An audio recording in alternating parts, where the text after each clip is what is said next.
How is it that we find ourselves surrounded by such complexity, such elegance? The genes of you and me, the genes of you and me, we're all made of DNA. We're all made of the same chemical DNA. We're all made of DNA. Hi, you're watching DNA Today, a multi-award-winning genetics podcast where we explore everything to do with genetics, from CRISPR to rare diseases to new research. We have won the Science and Medicine Podcast Award for many years now. We have hundreds of episodes, and we really hope you enjoy these conversations where we dive into so many genetic concepts. I'm Kira Deneen, a certified genetic counselor and your host. On this episode of DNA Today, we are joined by Lindsay Mary Galvin Rauch, the youngest of the 12 siblings in the Galvin family, a family that has become, well, maybe the most significant family studied in the history of schizophrenia research. 6 of her brothers were diagnosed with schizophrenia, and their blood samples have contributed to nearly every genetic study of this disorder since the 80s.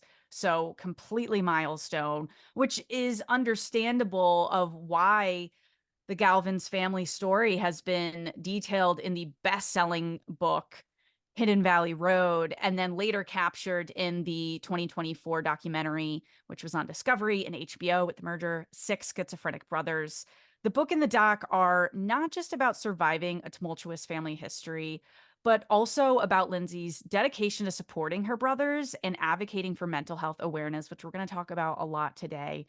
And you, Lindsay, you share so much in terms of it in the book, in the doc, and you're such an open person. So I want to just thank you so much for taking the time to come on the show and share even more insight here. Thank you for having me. I'm really excited to be here. Yeah. And for those that are not as familiar with the Galvin story, I do want to offer a warning that our conversation may include sensitive topics like sexual assault and violence that may not be suitable for children or people that have had these experiences themselves. So I did want to mention that before we start our conversation. So, Lindsay, with 6 siblings diagnosed with schizophrenia, for those that don't know, you're the youngest of the 12 and you guys are all full siblings. I mean, tell us a little bit about just those family dynamics growing up, and with you being the youngest, that also is a different perspective compared to other people in the family that were older and kind of just having a different experience. Yeah, it definitely, having been the youngest was, I think, contributed to a greater level of trauma, only because you're watching one sibling after another become affected. Whereas, say, my older brother's already off at college. And so they weren't observing it firsthand. I first want to say that I want to clarify for a lot of people ask, why did my parents keep having children if they saw that there was this brain disorder? My first brother became ill when I was 3 years old, was diagnosed. And so they had already had their 12 children prior to knowing that their children were going to be affected by this. So, but it was, yeah, I mean, I think it was really traumatizing to see this happen, because as a small child, you didn't know what was real and what wasn't. You were questioning it yourself. I mean, I think I thought they were possessed was the best thing I could come up with, or that they had some unbelievable sixth sense. So when you're a little kid, you're trying to make sense of what is going on, that they're hearing voices and they're seeing things. And you're like, well, maybe they are seeing things that are really there that the rest of us can't see. So you kind of you go through all these explanations in your child's brain to try to make sense of it.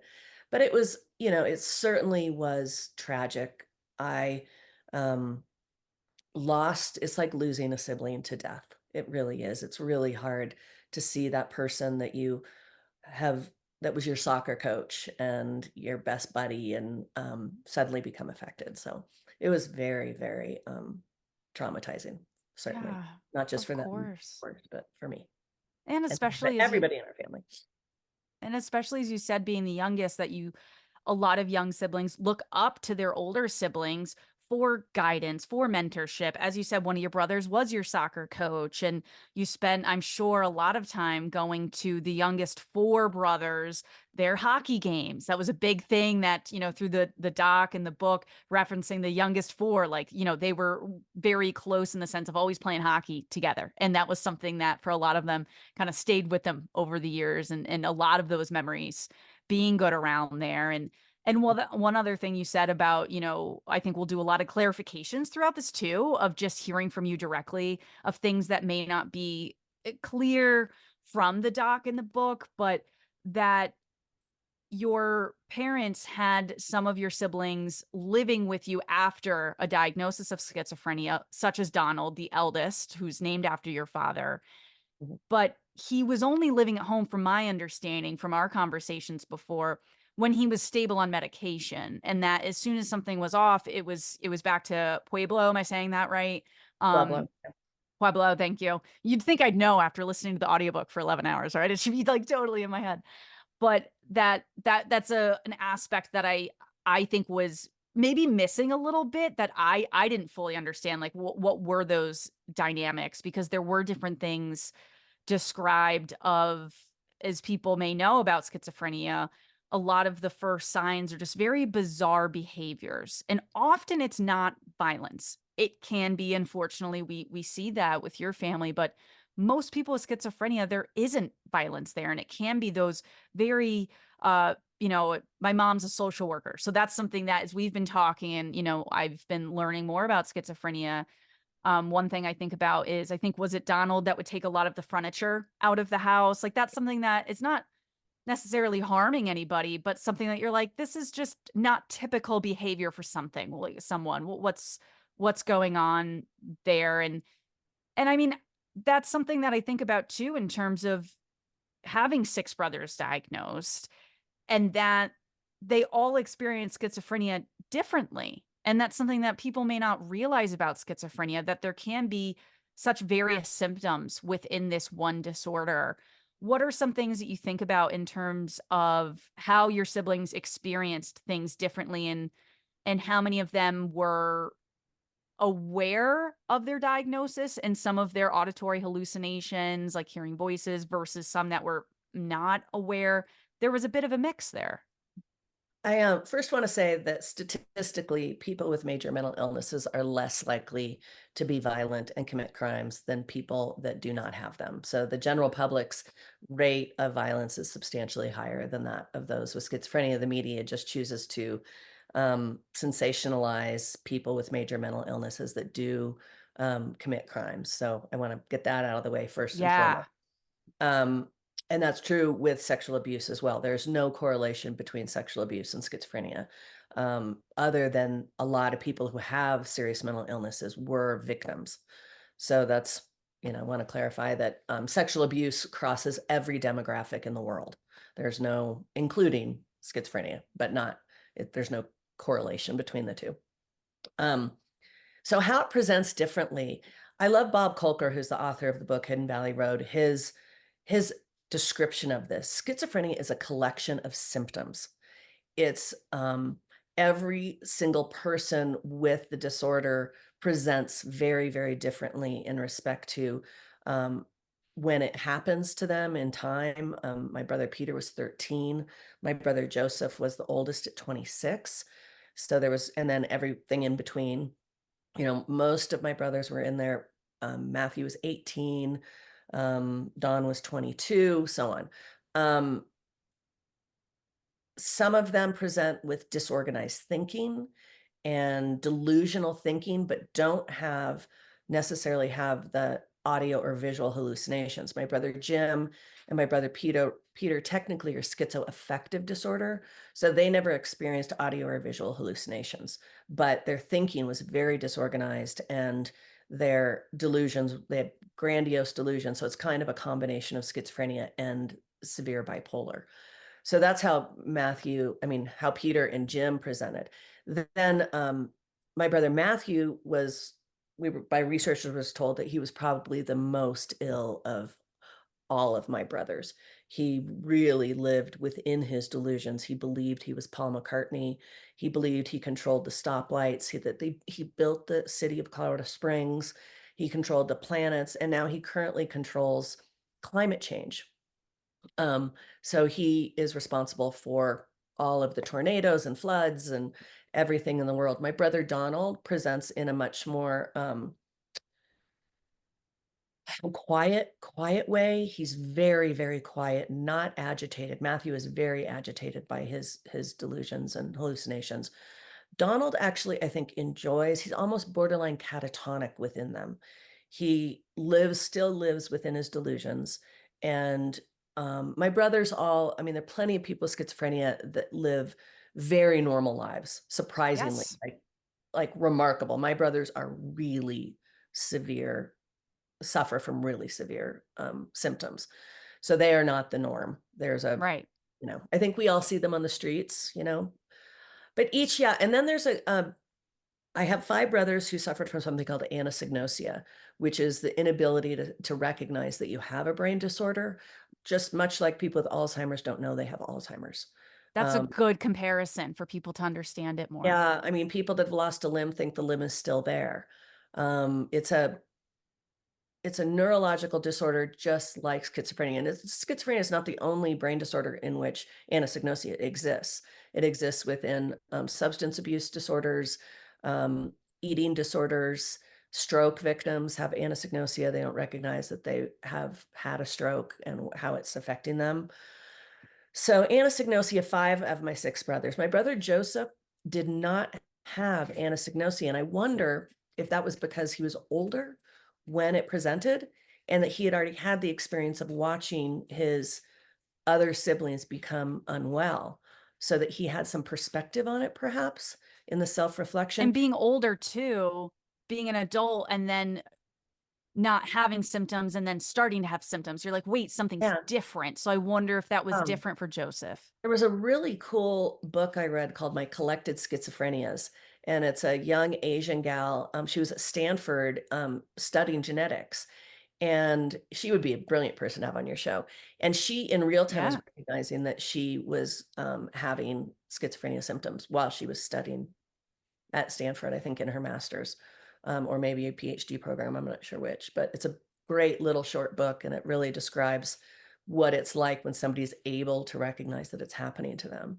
So my brother Joe would just say, God, Mary, life would just be fine if I could get the voices to stop.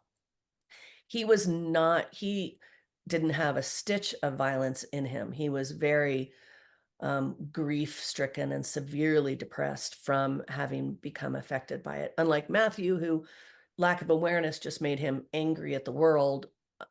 Because the way Bob Friedman says, a lot of people who are affected by this disorder see the underbelly of society. They see everything that is wrong. They see climate change. They see homelessness. They see pollution. They see all these things that they're trying to pull the fire alarm on. And it comes out in their frustration and their agitation because they're like, people won't listen to them because it gets expressed in delusions that go far beyond what you and I Right. know. And maybe we all should be a little more alarmed about what's going on in the world than we are. So anyway, they all present so differently. Peter was very manic.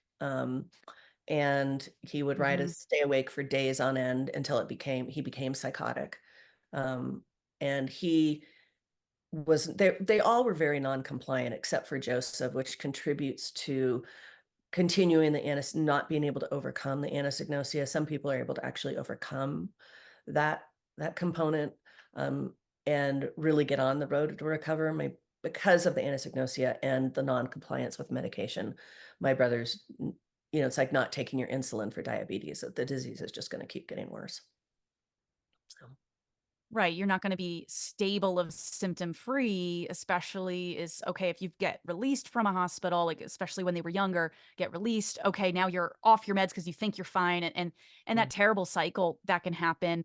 And also within them, it seems like there were different phases of even the way you're describing your eldest brother, Don, of saying that, he tends to be much more reserved and kind of just more observing and quieter in that sense, but also would have things that didn't make too much sense if the book got it right in terms of saying, "Oh, well, I'm from a different Galvin family, that these are not my parents," or at one point, um, referring to your mother as, "Oh, it was his wife," or different things about just how he was born seemed to change of what he would say over the years.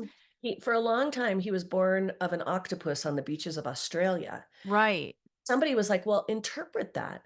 His mother had to have 8 arms." Interest I never thought of it that way, of Yeah, like, I where know, is that and then coming from? for a long time, he kept saying to me, "I'm being bitten on my penis." He kept saying that over and over again. Well, it turned out he ended up septic with a severe UTI. So you're like, "That makes sense. You're experiencing Yeah, pain. That's how you're trying to figure it out." make sense of it. Yep, and your delusions get in the way, and, he definitely they all I think they all really gravitated to religiosity, and I'm sure that's been the product of growing up Catholic. They just Mhm. automatically assumed that they were possessed by the devil, or that the God and the saints were talking to them, or that they had some greater mission in life. And I think you see that religiosity present itself in many, many people that are affected by schizophrenia, because it kind of explains it. Like, if you read the Bible, you're like, whoa, there were a lot of people maybe with schizophrenia in the Bible because they were seeing Right. things, Yeah, that they're and they were grasping partying in the on Red to that. Sea, and they were Right. burning bushes, and they were, all this stuff that's very magical. So I think Mhm. people are automatically gravitate towards biblical and religious explanations for Yeah. themselves. You know? That makes sense, especially with your family being religious growing up and okay, well, that's what I've learned. So this must be what's happening. So that makes sense in that context. Um, And it is on interesting that, that go ahead, sorry, Lindsay. on Yeah. that note, I just want to clarify. Yes, we grew up Catholic, but my parents left the Catholic Church in the end. And my parents were Jesuit, which was not fire and brimstone Catholic. They were sort of the all loving, all forgiving Catholic. It was not like crazy strict Catholic by any means. So I want to clarify that. It's not the evangelical scene that we have around today. It was Right, right. So private, it was a religious. different dynamic. There was Yes. no proselytizing. It was just what we did in our community, and it wasn't weird. Right, right. And being a part of the community, I think it sounds like that was really important for your mother and being active Mhm, and so that makes sense of having that be a part of life of the mhm. community that comes around belonging to a church and so much And that went Vatican with that. a lot of people don't know about Vatican II, which I think is really important to understand, that in the Catholic Church, using birth control was not an option prior to 19 I think it was 1965 when Vatican II happened. So all of her children were born before birth control was acceptable. Yeah, so So some that's a be like, "Why factor did you in. have so many children?" It's like, well, same with Mormons. It's just part of the Mhm. religion, you know? And it makes sense because all of your siblings are very close in age. Like you said, there's obviously there is an age gap between you and Don being the eldest, but at the same time, there's not huge gaps in years. You can see when you look at your family tree and when people were born, it's like that also makes sense in that context. Yep, yep, exactly. And one aspect, obviously, I think about in terms of schizophrenia is what causes schizophrenia? What are the factors that lead to schizophrenia development? And we still are scratching the surface, I think, with this. But your family has been instrumental in us as scientists making progress in this. I want to read a quick quote from the book. It's towards the end. And it says their blood samples formed the cornerstone of the NIH's National Institute of Mental Health's research in schizophrenia. The data set has played a part in nearly every genetic study of schizophrenia ever since. And I want to say that was probably 70s, 80s is what it's referring to of ever since. Yep. But I mean, your family has been crucial in this research. And I'm wondering, from my perspective, I'm like, wow, this is so helpful to have a family that has so many individuals that, again, are full siblings that are affected by the same disorder or within the umbrella of schizophrenia disorders. Like you said, two of your siblings were that little bit different diagnosis of schizophrenia. But what has it been like from your perspective of actually, this is your family, you're not a number. What is it like to be a part of these studies? Have you ever felt conflicted, or maybe other family members feeling conflicted about the involvement? Was it like, yes, we want to search for a cure? Was there anything that you guys felt like, are we being taken advantage of? Because this can be very layered. Hmm. Yeah, I know there's a book about, and I'm trying to remember the name of it. It's a really famous book about a family that felt taken advantage of by their genetic contributions. I can look it up and put it in the show notes for Yeah, people. Yeah, and we'll figure it forgive me, out. I should know it off the top of my head, but I I'm should too. yeah. Yeah. I think it's the something life of, oh shoot. Anyway, Yeah. I think there are a few members in my family that are conflicted about it. I think that they felt that they didn't want to be pigeonholed, that they didn't want to be told that they had a mutation, or but I think the majority of us really were on board. I was young. I was a young girl going to do these tests and have my blood drawn, um and I think most of us believed that, okay, we are contributing to finding a cure to this. And I think that was what motivated us. But as time passed and nothing happened and nothing happened and nothing happened, I think we became discouraged and quit being as involved in the research as we had early on when our hopes were really high. Um, and so now getting back, having these breakthroughs happen with the SHANK2 gene and having Bob Friedman's work with choline, I think is really now, and my mother knew that before she passed. She Oh, that's saw, good she knew and yeah, saw the progress. she saw the progress and got to see those contributions. And, she was, I think, uh, so thrilled, and would be so thrilled at what I'm seeing now. What I'm getting to observe in the research community is so promising. Yes, there's still many, many genes involved, and there's a lot Hundreds, we're thinking. of research Yep. going on, like with autoimmune disorders, and um, but it's so promising. And I think that our family continues to be involved. My nephews and nieces that are over 21, many of them had their blood taken not too long ago. So we'll continue that contribution. And it was hopeful for us. It was, and now we're getting to see some of those benefits. And we're so grateful to the research community. Yeah, it is so important, I think, on both sides that it potentially can help your family of that, as you mentioned, the SHANK2 gene. There was a mutation that was identified in your family.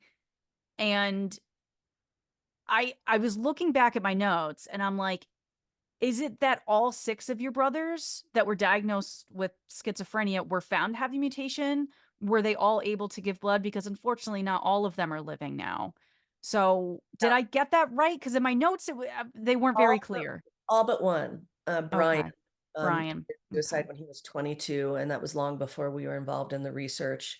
Um, he My parents did not know that he was having symptoms. He had moved to California as a 22-year-old and went and saw a psychiatrist, actually. Really? I think Bob, Kolker discovered that he had gone to see a psychiatrist and had been diagnosed and was given a medication, and I never can remember the name of it, a medication that's known to trigger um, both homicidal and suicidal ideation Oh, in people wow. with schizophrenia. It's no longer on the market. Yeah. So I know the medications during my brother's period of time were pretty awful, which Yeah. contributed to their illness not being able to recover. Which now there's a lot of opportunity for people who are affected to recover. Yeah. Yeah. And we'll certainly get into the different treatments and everything, and the timeline makes sense. When I was reading about, okay, the mutation was identified in brothers, plural, I was like, well, what timing did this happen? Because as you said, unfortunately, Brian died by suicide quite young. You said 22. And for those that are trying to kind of keep track of the brothers, he was the 4th eldest brother. So it was Donald, Jim, John, Brian. I am cheating. I'm using my pedigree here, but I'm becoming quite familiar with it at this And John point. was the only one in those first 4 that was unaffected. And then in the last 4, Mark was the only one that was unaffected. Yeah, that it is interesting to see in terms of birth order there's so many things that we just don't understand, like what is contributing. And I Mhm. think it's so helpful that we do have this research, and thanks to your family and other families, but your family is quite instrumental in a lot of these studies of looking at that. But also it's like, as I said, I did my thesis project on schizophrenia. So I was studying some of like what is out there about 4 years ago. And there are just hundreds of genes that we're identifying that play a role in schizophrenia. So this is not only is the disorder complex in terms of the symptoms, when the prodromal period starts of kind of those first few symptoms, and then when you're diagnosed, but also just how do we figure out the development of this?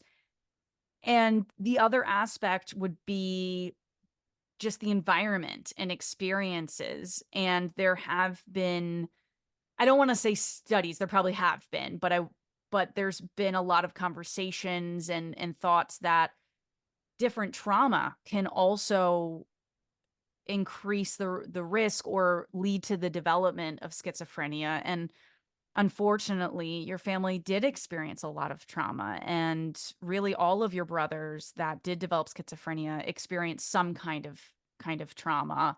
Even you've mentioned Peter, he's the youngest of all the brothers, so he was right before it was your sister, then you being the last, and that Peter was the youngest diagnosed. And was it correct that it was a few weeks after he saw your dad have a stroke? Was it Yeah, I think longer? it was a few months Few maybe. months. Okay. Um, That yeah, so I guess just kind of what are your thoughts around trauma and those experiences? Do you see that being paired with a genetic risk and that kind of being how schizophrenia does develop? Absolutely. I think that is one component that can be involved with it manifesting. I wonder if the chemicals in your brain when stress arises can contribute to those mutations. What would you call that? Becoming present or Yeah, manifesting symptoms, I manifesting. guess. Yeah, I Yeah. know there's another term for it that I'm looking for, but, I think head injury is a big component. You see that when you go to conferences with other families. My brothers were exceptional athletes. They played all different sports. I mean, you name it, they played it. And so I think there was a lot of head injury with football, particularly Donald and Jim and Brian, and ice hockey and soccer and wrestling. Donald was a wrestler. He was like a all-state wrestler. So I think head injury is also perhaps a predisposition, and stress through trauma. I don't know if you've ever seen the movie Spotlight. It's No, a I'll have to write that one down. Write that one down. I think it won the Oscar, I'm not sure, but, it came out a number of years ago, and it was about the scandal sexual abuse scandal within the Catholic Church, and it Okay. was in Boston, and the Boston Globe kept trying to break the story about this scandal, and there Yeah. was a doctor at a hospital on the psychiatric unit who kept coming to the Boston Globe saying one after another of his patients that were coming through had experienced sexual abuse at the hands of priests. And because of the power of the church in Boston, these reporters weren't able to get this story out. And then when the story did break, those priests were shipped west. They were never held Just accountable. relocated. It was just like, "Oh, you had a problem here. Let's move you to a Yeah, different place, fresh start." Yeah. yeah, exactly. So the priest that was involved in the sexual abuse of my older brothers, he turns out he abused hundreds, if not thousands of kids. Ugh. Um, And and unfortunately, I'm not surprised hearing that because it's not usually one child that's affected, unfortunately. and my mom was vulnerable. She had Mhm. a lot of boys. She certainly didn't have any help or nannies or anything like that. Right. Older kids were taking care of the younger kids. She was young and she loved opera and he loved opera. And so, she would have him over all the time. And there developed this fondness with the boys. And my brother John, who was one that's unaffected, he said he never took a liking to him. And he said he thinks that contributed to why he wasn't one of the ones that we abused. We only can assume that Donald and Jim were abused. Donald came forward with that. Right. Because Jim became a perpetrator himself, which is common with Hmm. folks that have been sexually abused that don't come to terms with it. They can go on to become perpetrators as well, because they see it as just normal.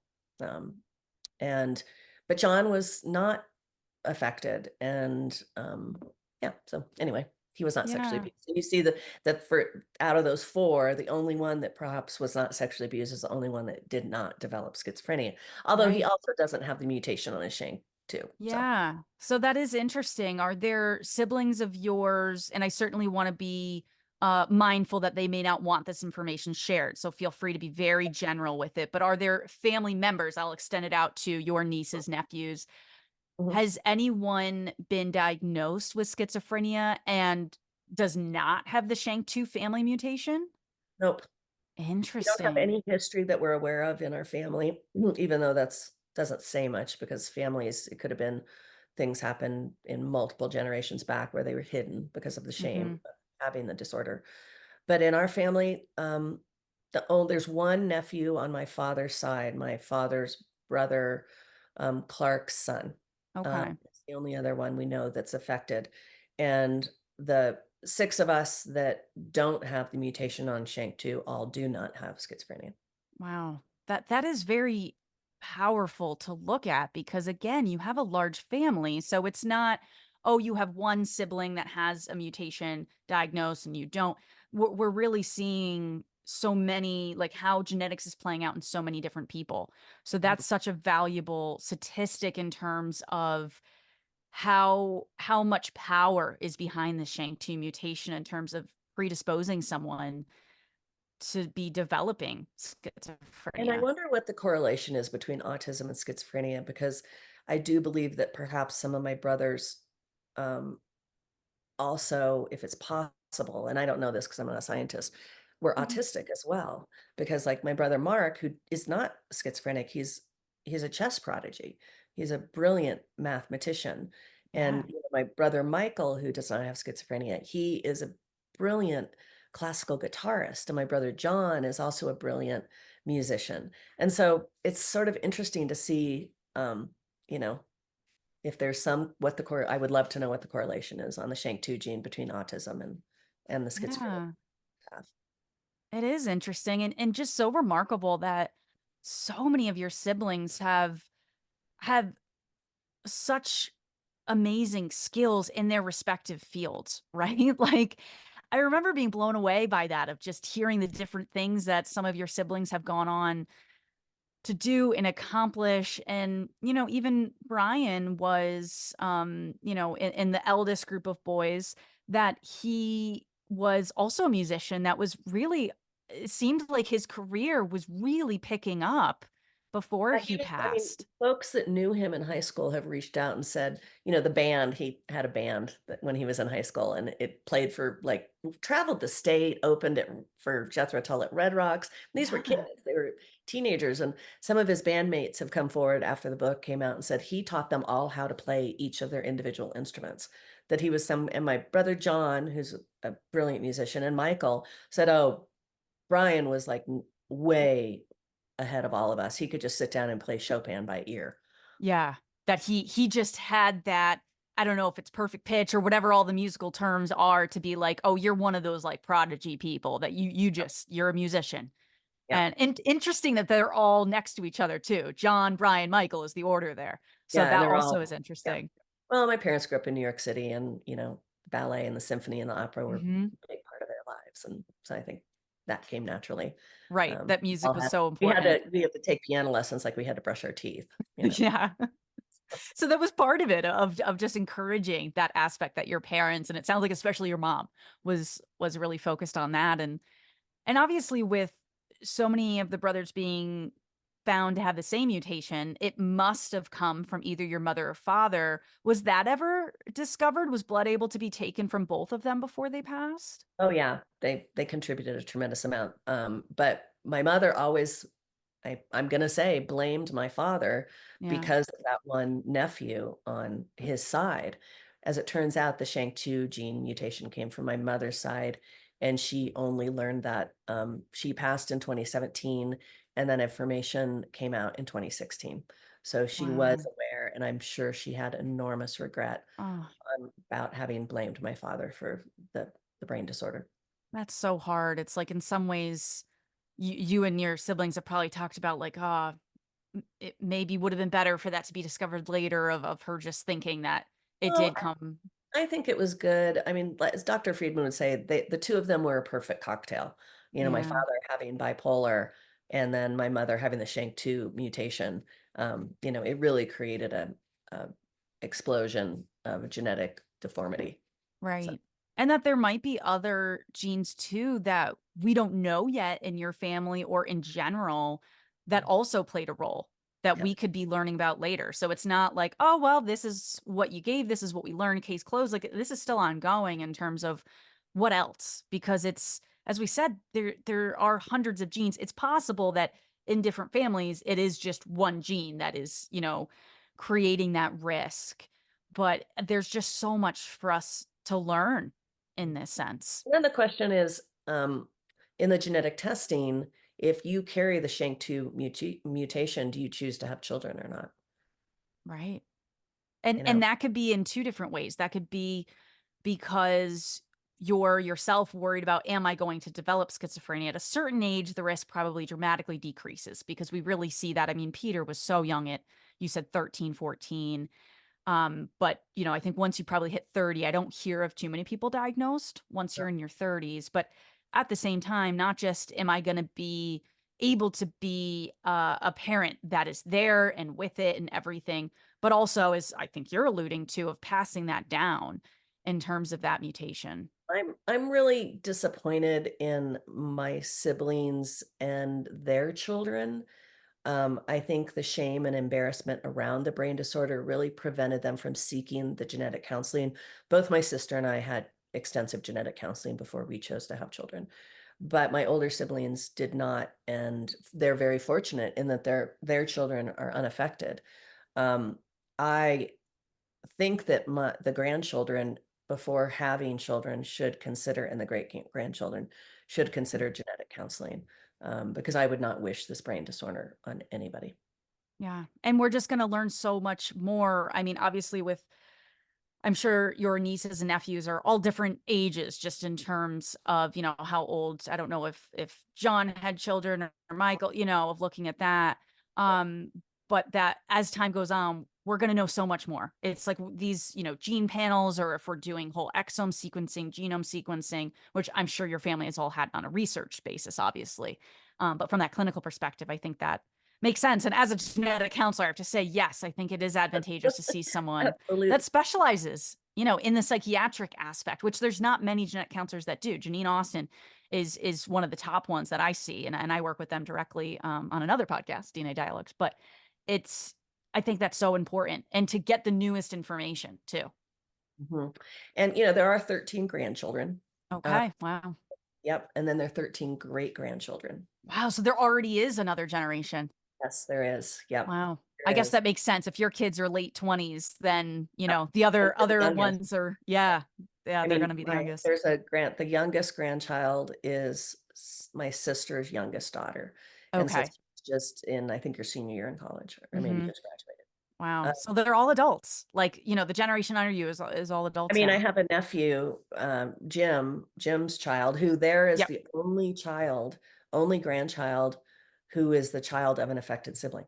I didn't even think of it that way because in the Yeah. book it's shared that, is it Kathy was Jim's wife? Am I Yep. remembering that right? So that, Kathy, you were quite close to her, and that, seeing her kind of as another role model, and having a lot of good memories there, but also a lot of traumatic, terrible memories, and how that changed over the years in terms of you sharing some of that with your mother and with your sister, and those conversations really changed over the years if everything was And during documented that correctly. time of my of seeking help for having had this much trauma, I was able to reconnect with Kathy. And Yeah. it's been real, and with Jim, and it's been really, really wonderful. To my understanding, he is not affected, but I haven't been in touch with him in a really long time. Okay. I've Yeah. tried to reach out, and I think the book, they were done after the book. They contributed to the book, but after that, I think it was just too painful. If you haven't had a lot of therapy, I think it's really difficult to continue to be involved. Yeah. And that's understandable of just, I can't imagine, especially Kathy's thoughts of just what you and your sister Margaret, who's just a bit older than you, experienced. Of you spent a lot of time staying over Jim and Kathy's house growing up, which Mhm. makes sense. It's your older sibling, and it's kind of It was fun to great be able fun, to, and yeah, he get wasn't away from the parents. You feel like you're doing something different. he Yeah. wasn't presenting any. Right. And that was the key, right? Your parents had no idea. And I think that's something that I wanted to make sure really got across, because I was unsure how much they knew about Jim at that time, but they had no idea. They had no idea, and they had no, I mean, children don't run to their parents and say, "I'm being sexually abused." They're Right. ashamed, they're afraid, they're afraid they're not gonna be believed, which is common. They're afraid that the person who has groomed them to sexually abuse them will no longer be in, they won't be loved, they'll no longer be in their life. The trips to the ice rink and the zoo and the escape from whatever has, had this person come into their life, that's why it's often, like, hockey coaches and Hmm. people that the family and the children look up to, and as you see, like, Simone Biles, she's a perfect example. Yes. Here's her, she's an Olympic athlete, and it's her coach that's getting her to win all these, competitions, yet he's the one who's, and same situation with us. I mean, Jim was the one taking us on camping trips and, doing all the fun things that my parents could no longer do because they had, a son at home that was unwell. Right. And you mean Don by that, right? Around that time, because Peter Mhm. wasn't diagnosed yet. Matthew wasn't diagnosed yet because they're the younger set. Yep, no Yeah. one was diagnosed yet. Yeah. And so just so challenging. And I'm sure it was also just sometimes good to get out of the house on Hidden Valley Road when Don started having some issues of just, well, I can escape to Jim and Kathy's house and hang out with my cousin. And then Margaret would come with you. And it probably had that sense of adventure and, oh, we're on a trip and this is exciting. And then to Even though it's have just, it layered. 10 minutes, 20 minutes away. Right. Donald was stable, but he was still weird. He Right. wasn't like, I mean, he wasn't, when he was home and my parents kept him home, he was, he'd talk to himself, he'd gesticulate. He had trouble swallowing because of the medication, so he'd often be sick because of the medicine, throwing up pretty regularly. Um, he still was strange. He was still having hallucinations and delusions, and we were living there, but he was not unwell. We just, as kids, we didn't want to be around him because he was strange, Right. you That know. you were like, this doesn't feel normal in that sense that, even as a kid, you kind of have that instinct of something's going on with Don and you can't maybe explain it at that young age. And your parents didn't even quite figure out because Don was the No, first diagnosed, right?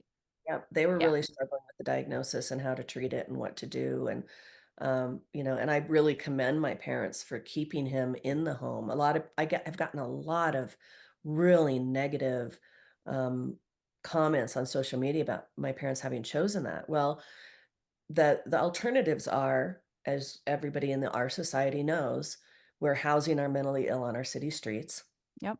or in our prisons, or they are, dying by suicide.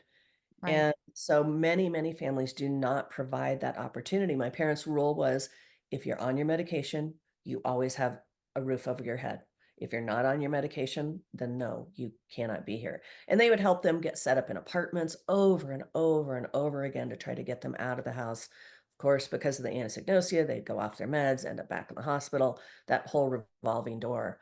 Um, so anyway, Yeah. I, And that it was just so your parents just knew that the best place for them most of the time was at home, but then having that balance of any, if they're off their meds, okay, we're protecting the other children, including yourself, and saying, okay, well now we've got to admit that this has to change. And that must have been so tumultuous growing up of like, okay, this sibling is here. Now they're admitted of just of having that, especially I don't know, I don't want to put words in your mouth, certainly, but just age wise, were you closer with Matthew and Peter because they were closer in age to you? Just did you see Don as just being so much older, so it was more of a separation? Yeah, definitely. Absolutely. I mean, Don was the first, and Jim was so competitive with him that he really had the younger children develop a disdain for Donald because, it was sort of like he called him names, and he had the youngest of us tease him because of his disorder. Really cruel, really, really unkind Yeah. behaviors. And so then when, of course, I think Peter was the next, suddenly it was like, oh, okay. Peter was diagnosed before Brian was, at least that the family knew Well, about, Brian was never diagnosed until after Hidden right Valley. before. Yeah. No Okay. idea. There was no way for us to know if he had been affected Because by. he was out on the road, like California at that point. Yeah, he was living in Yeah. California, and so all we knew was that he had died by suicide Right. after having murdered his girlfriend, which, of course, talk about Right. trauma. I mean, And the that's trauma. the crux, that happening. So Donald was unwell, and then Brian, and that the stress of that, I think, on my parents, you know, created a snowball effect of stress within the entire home. And I'm sure that contributed enormously to, you know, the trauma. I mean, having a Right. sibling, um, die by suicide is traumatic alone, much less than having Donald at home, who is trying to commit suicide on a regular, and I know I shouldn't use that term, commit suicide, but I'm Mhm. trying But this also. is also your life and your family's story. So Not how it was always expressed and is still right. expressed in society at large. And so I'm learning as I've become an advocate to use the correct language, but I don't want to shame other families who don't know the politically correct language to use Right. in the mental health community because it prevents them from speaking up and speaking out. If people are always, who are experts, are always correcting them, not that they shouldn't be corrected, but you want them to feel free to speak. And so I often use that term and then I catch myself and say, no, Right.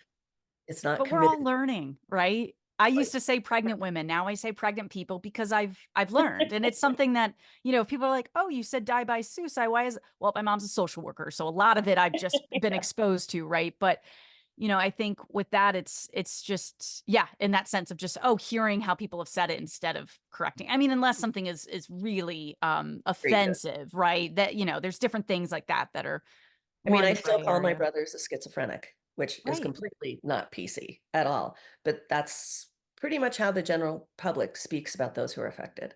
Yeah. It's And a I think hard there is a habit. difference, right? Because you're talking about your brothers and I also wanted to ask more about that you're really their caregivers of you've taken on this role for your surviving brothers and that so to me, however you describe them to me is that's your lived experience and you're talking about your family as opposed to if you were seeing someone on the street and called them schizophrenic. The context to me matters a lot. Right. Yeah. Yeah. I'm not their primary caregiver. Okay. When I chose to take over this role, they were all already established in nursing homes, which is very, very difficult for most families to get that to happen. One, the person who's affected won't go. My Right. brothers were so much older than myself, and we really demanded it of my mother that before she could no longer care for them, that she made sure that they were established in nursing homes. I've since had to take on all of the government, and I mean, I just went Administrative aspects of like yeah, managing things. managing things, and I communicate with all 3 of those nursing homes on a well, now 2 because Peter's passed, on a Yeah. regular basis. I have care conferences every month about them. My brother Matt just had to have a tooth pulled. The doctor has to call me. So, and I visit them and I make sure that they have a connection maintained with the family, trying to create family outings and gatherings and for them. And I have somebody that takes them to their doctor appointments, and sometimes I go if it's really serious, like Don really needs to be seeing a cardiologist right now, and I'm trying to force that issue. So it's a fight. I mean, they can't Yeah. self-advocate at all. So last time I saw Don, which was last week, he's can't hear. I mean, he's almost 80. He'll be 80 next year. And I had to write on a board the things that I think he needs. He agreed that he needs hearing aids. So now I have to advocate to get him hearing aids because that's not just going to magically appear within our system. And which really blows my mind. Why would his nurses not demand that he get hearing aids? Because Like they it's must know they're talking with him yeah, probably multiple times a day of checking in. Here's your next medications, food. Do you need help to the bathroom? Whatever his level is, but people in yeah, general. I know, I know. So it really is mind-boggling that these folks live in, mind you, pretty horrific conditions. You've got two grown men living in a 10 by 10 room, Yeah. in And all for of the many years. It's not yeah. just a recent occurrence. So imagine if you're 25 years old and you're being told, "Oh, sure, you can get into this nursing home," which most nursing homes do not accept people affected by I was gonna schizophrenia. say I've never seen out of family members I've visited nursing homes, I've never spotted someone that appeared young. No, never young and never having this brain disorder because most nursing homes do not, they say we do not have the care model to treat somebody who's affected by schizophrenia, which is why they live on the streets and in our prisons. Um, because nursing homes, so I had to fight like, and my mom had to fight like hell to get them admitted Of into these course. nursing homes. I had to go to the press with Matthew because he had been living independently when my after my mother had passed, and it was during COVID, and it Mm. was a big struggle. And I can't imagine most families. One, the people who are affected, those who are affected who with the brain disorder refuse because who would want to live in those conditions? They'd rather live on the street, frankly. Um, and there's not many family members that will fight. Mostly mothers, you know, mostly mothers are the ones that seem to be out there championing, it's like the MAD movement, the autistic movement seems to be really driven by moms. And So, it's challenging because many children outlive their parents, and then it comes to a point, like in your family, where your mother has passed, as you said, and so now who is taking on that role? And really, it sounds like your main role is advocate. You're advocating for them mm, for this and that, and when you need to get involved, hey, this is not happening. We've got to get Don hearing aids, right? because people with these brain disorders can't self-advocate. And advocating is hard because you run up most people who have major brain disorders also have medical issues. And those issues do not get treated. They are discriminated against because of their brain disorder. They go into an emergency room. My pet peeve is ER doctors. Their hands are tied because these hospitals no longer have psychiatric beds. I mean, the lack of psychiatric beds in this country is what's criminal. What's criminal in our country is the lack of care for those who are affected by these brain disorders. What There's no needs to grab change? for What them to pull themselves up by. I mean, you right? listen to these people walk by the homeless and go, "Oh, they just need to get a job." It's like, dude, they they don't have an iPhone. They can't keep a doctor's appointment. They're delusional. They're unwell. They are having audio and visual hallucinations. They're like, "Oh no, they're just on drugs." No, they're not. There's usually something behind that. People don't voluntarily choose, "Oh, this is the lifestyle I'm gonna choose." That Yeah, they're like, "Oh, there's a they just." reason. Exactly. And yes, there are people out there who are using drugs to self-medicate, particularly with severe bipolar. And then there's people that are, yes, they are drug addicts, but that's a brain disorder as well. It So is. if we're not providing these people with proper care, we're not going to solve our homeless issue in this country. Um, so there's Yeah, get part of to my the root of soapbox. it, right? Yeah, and it's so important, and that's one of the reasons I wanted to have you on is understanding more of this. If there was something you could change about the support that people with brain disorders like schizophrenia, like addiction, I mean, if you could wave your magic wand of some law or some kind of thing, like what would that entail of what is really pressing that people like Donald and Matthew need? Um, Parity laws, insurance companies. Mm, Um, Insurance companies, um, there is laws that require insurance companies to pay for mental health care. They don't, particularly if somebody is not able to self-advocate. The insurance companies do not pick up, nor do the hospitals pick up the slack. For-profit healthcare can be wonderful, but as a whole society, we've got to come together and provide these people with a safe and warm environment in which to recover. Recovery is possible. I know my brothers are not an example of that because of their noncompliance, because of the lack of good care. But there is, if we as a society can come together and provide these people with just a warm place to live and get care and food, how can you recover from anything if you don't have 3 square meals? You're expected to take these medications that make you sick to your stomach, yet you don't have food.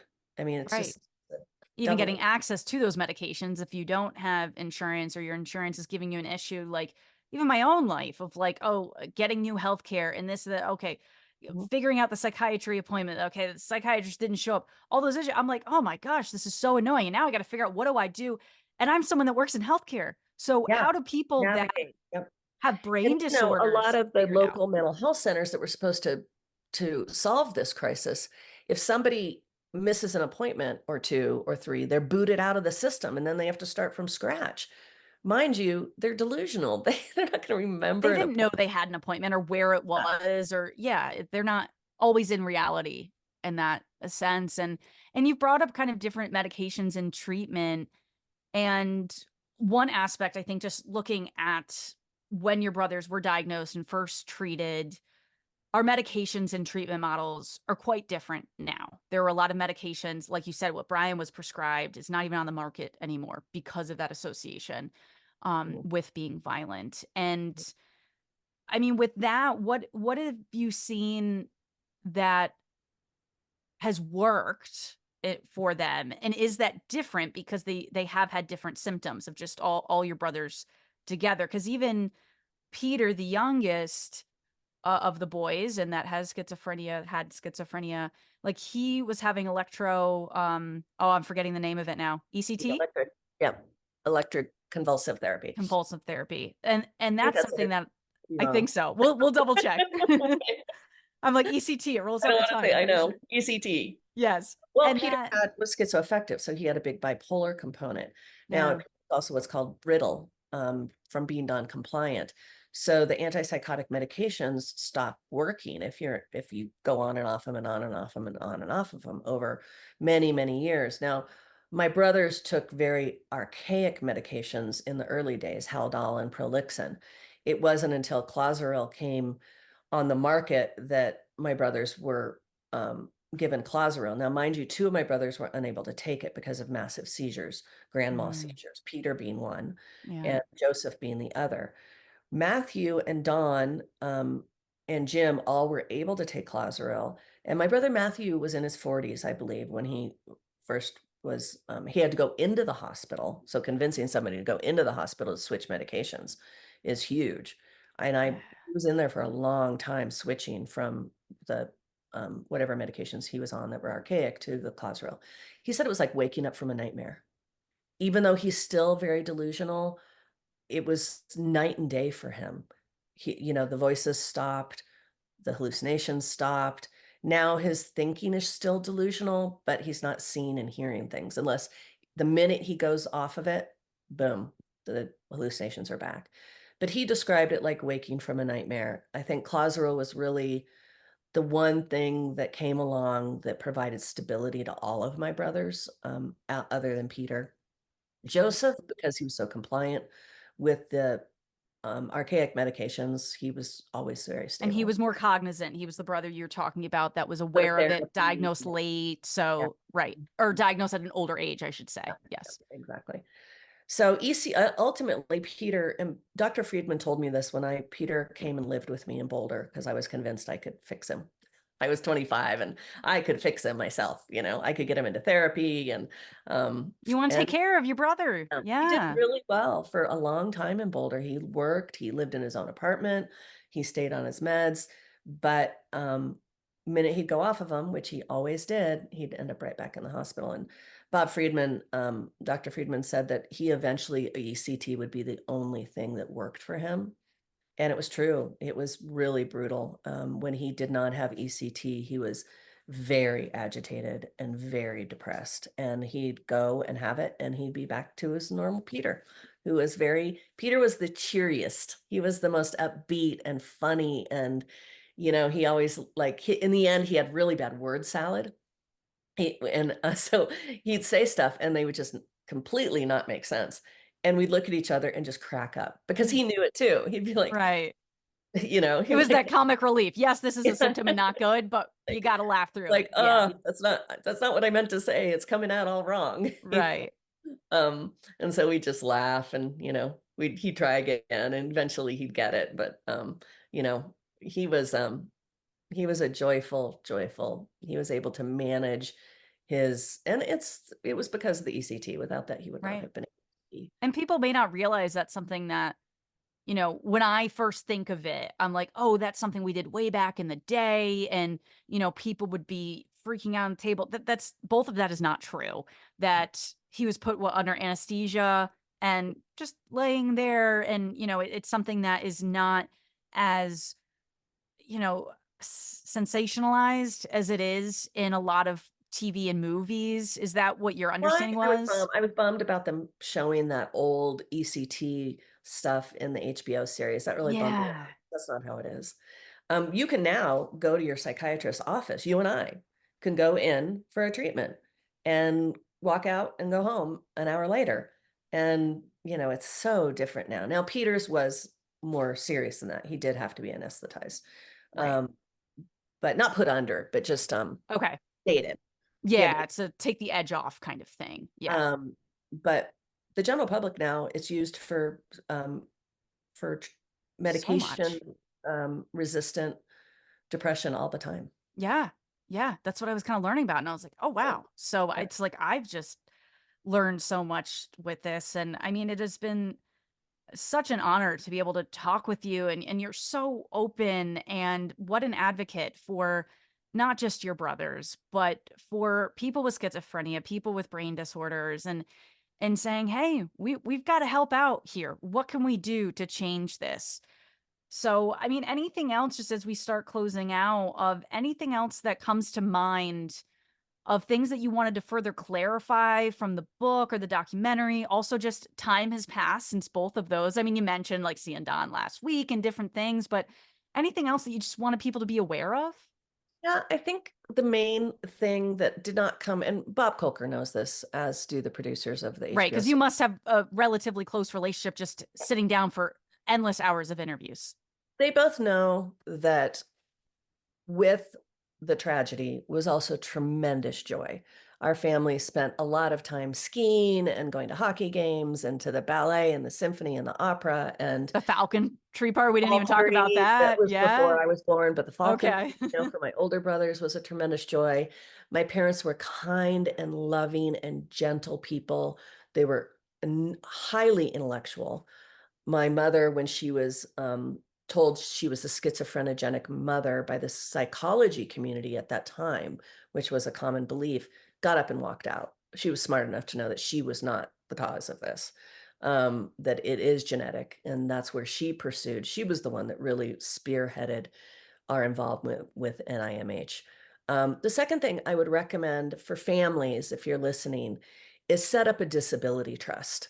It's really, you can be on SSDI, and you can set up a trust where money can go that enables you to buy the most basic of necessities for those who are affected without jeopardizing their federal benefits of medical care.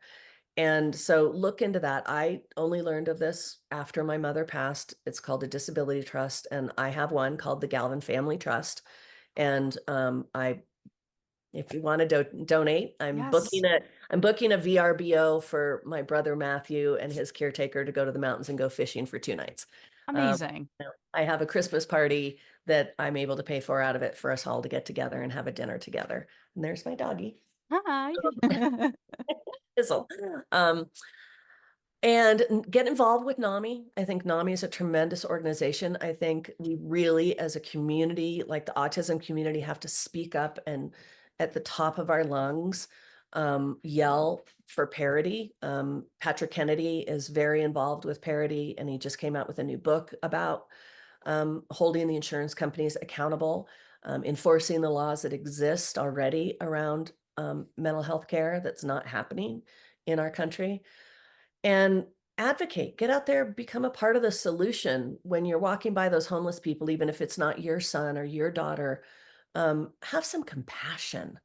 I mean, our culture needs compassion for everybody. I mean, there's so much hostility and anger and There hate is. out there right now. And until we can be compassionate towards others, how can we be compassionate towards ourselves?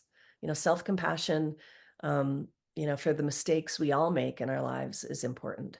And for those that have these major brain disorders, I just was reading last night about a law that Biden has recently. It's called the Compassion Law, Hmm. and it enables people with major diseases to get their disability more quickly.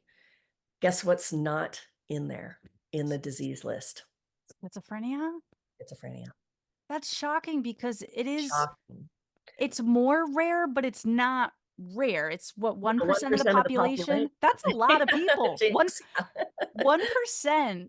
If there's 1% is one anything out of every with an a 100 people. yeah, any whole number, I'm like, "Wow, really?" Because And I so I at the deal with rare bottom of it, disorders. I think it was I don't know where I ended up last night after when reading all those articles, but it was within I think NIH, where you can go and submit a disorder that you believe should be on that list. So I encourage everybody out there to go and submit, and I'll find the website and I'll send it to you. Yes, we'll put in the Submit show how many of notes. your serious mental illnesses need to be on the compassion list in order to get care, because we are so under staffed in this country with social workers helping those affected get the care they need. We need more Yeah, social workers. We need more psychiatrists. We need more help for those living on our city streets and in our prisons who shouldn't be in prison because they have yeah. it. It just circumstantial is how they kind of ended up there. A lot of people with mental health issues in Yep. prison. Yeah. Because of last but not least, the LEAP Institute, Dr. Andrew, Yes. learning how to communicate with somebody that is in a psychotic state is required reading for anyone that's a first responder, that's a practitioner, ER nurses and doctors, family members, Teachers too. Walmart greeters. I So mean, everyone in the human population is what I'm yeah, gathering pretty there. much. Yes. Rather than ignoring them and being afraid of them, learn how to communicate. They are human beings, just like you and me. They are not subhuman. And no, the world is not releasing those in mental institutions in our country, I promise. You don't have to put that in there, but No, no, no, no. I we should I, not I be putting agree them with in that. Yeah. encampments. That's not No, going to help. that's just the Yeah. opposite of humane. Yeah. Yeah, definitely. Well, Lindsay, it's just been an absolute joy to be able to talk with you and learn more about your family and your impact that your family has had in medicine, and also just you personally of being such an advocate, so well spoken, so open, your emotional intelligence, your, typical intelligence, your book Oh, yeah, smarts. siblings get therapy. If you have an affected sibling, Yes. if you have a sibling Yeah. affected with schizophrenia, get your own care because it's devastating. And in order to deal with it in your life and overcome the grief, you need your own care so that you can be there for yourself and maybe for them. Not that it's required, but maybe you Right. can be there for them as well without it being so painful. So, so important. I'm a huge advocate of that, and especially with everything that you and your sister and other family members have gone through, like, of course, but everybody can benefit from therapy in different ways and in different points in life. I think that that's really, really valuable. Well, Absolutely. Now I'm anything so else? Yeah. excited to see psychiatry and psychology coming together and working together to help people solve their challenges. Yeah, no, it's such we're making a lot of progress. I want to make it faster as I do with I everything that know. we talk about on the show, but we're making progress, and a big chunk of it in schizophrenia genetic research is thanks to you donating blood, other family members, and it's just we're going to keep learning things because of your family's involvement and participation. So, And I'll send you thank you the so link. much for taking all this time Oh, with of us. This has course. been so fabulous. Always happy to. Anytime. Thank you for having me. I'm really grateful for any opportunity to get on my soapbox. Yes, that is what this show should be called, the Genetic Soapbox. Thanks for watching DNA Today. To access all of our episodes, head over to dnatoday.com. We also have a lot of bonus content on there that you can enjoy. If you have any questions, comments, suggestions, guest pitches, you name it, send them in to info@dnatoday.com. We'd also really appreciate if you could take a moment to rate and review the podcast on Apple, Spotify, wherever you listen to the show. It really helps more nerds like yourself find the show. Also, if you like giveaways and other ways to connect with us, I recommend following us on social. We're at DNA Today Podcast. We also have a Patreon if you want to be the most level involved in the show. That's also at DNA Today Podcast. Thank you so much for listening and watching. Join us next time to learn and discover new advances in the world of genetics. You and me, the genes of you, and they're all made of DNA. We're all made of the same chemical DNA.